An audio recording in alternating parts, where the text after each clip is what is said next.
Hello everyone, myself Anil Patel. Today we are discuss about training of teachers. जैसा कि मुझे लगता है कि टीचर्स की ट्रेनिंग कुछ होती नहीं है। अगर आप बच्चों को कुछ समझाना चाहते हैं तो उसका कोई सही तरीका नहीं है। सबसे पहले पढ़ाई से हटके पॉलिटिक्स के बारे में बात कर देता हूँ मैं। हमारे यहाँ एक सबसे अच्छे नेता हैं, नाम नहीं लूँगा।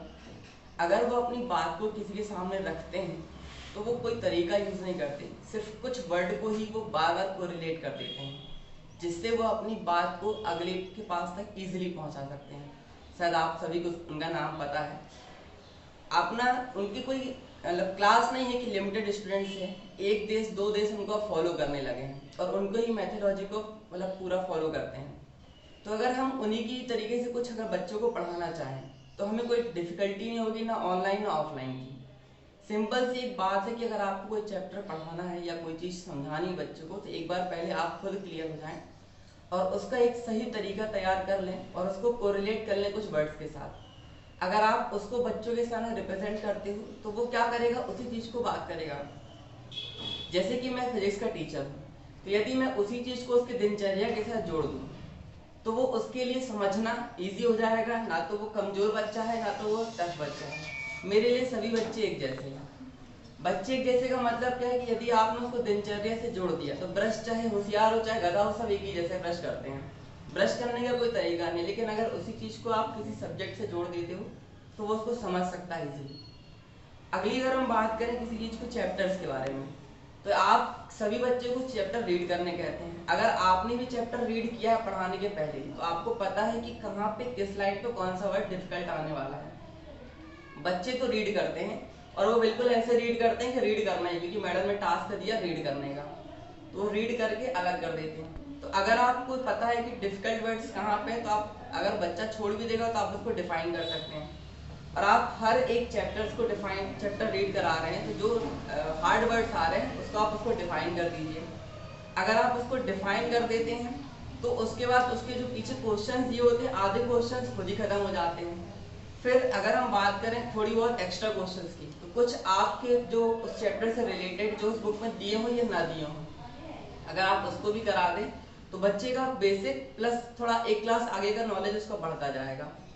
अगर आप उसके टिपिकल वर्ड्स भी कंप्लीट हो गए, एक्सरसाइज भी कंप्लीट हो गई, अब बात आती है कि आप उसको अगली क्लास में जाएंगे तो उसका टेस्ट लीजिए।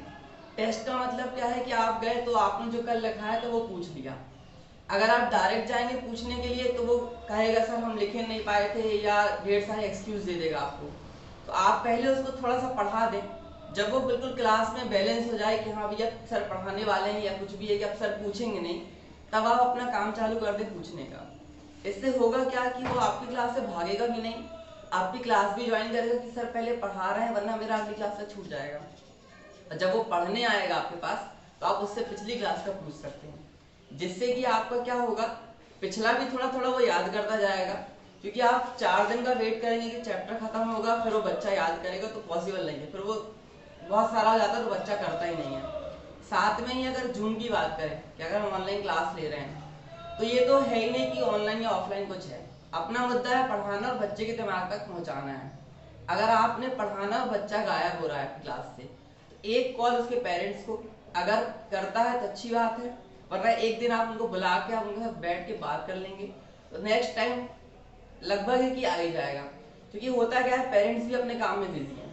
टीचर का काम है पढ़ाना, वो तो पढ़ा ही रहा है। पेरेंट्स के दिमाग में सिंपल सी फंडा यही है कि आपके लिए हमारा मोबाइल घर पे है और हमारे काम रुक जाते हैं। तो अगर आप उनको सही तरीके से अगर बच्चा अटेंड नहीं कर रहा और समझा पाते हैं तो मोबाइल तो कहीं ना कहीं से अरेंज हो ही जाएगा, बच्चा क्लास में आना चालू हो जाएगा, क्योंकि फ्यूचर उसका है, अपना तो काम हम कर ही रहे हैं।